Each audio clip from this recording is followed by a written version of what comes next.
Seanca ndaj kryebashkiakut të Tiranës Erion Velia, i cili ishte parashikuar të zhvillohej më herët, është shtyrë në 23 prill në orën 13:30. Shtyrja ka ardhur si rezultat i kërkesës së avokatëve të Veliajt, të cilët kërkuan më shumë kohë për të studiuar aktet hetimore të çështjes.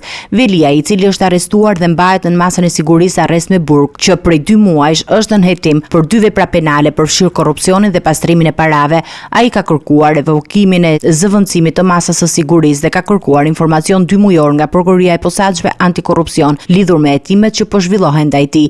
Velia ka qenë në hetim për 2 vepra penale që lidhen me korrupsion dhe abuzim me detyrën dhe hetimet po zhvillohen nga prokuroria e posaçme antikorrupsion. Pavarësisht se Velia ka kërkuar lirimin nga qelia dhe ndrimin e masës së sigurisë, hetimet janë ende në zhvillim e sipër dhe shumë përpjekje janë bërë për të hetuar lidhur me pasurinë dhe kontratat që ai mund të ketë lidhur në kuadër të detyrës së tij si kryebashkiak i Tiranës.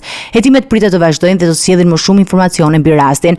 Në një përpjekje për të ndryshuar vendimin, Velia apeloi masën e sigurisë në apelin e posaçëm, por kërkesa e tij u refuzua, duke mbetur në fuqi vendimi dhënë nga gjykata e posaçme 12 shkurt.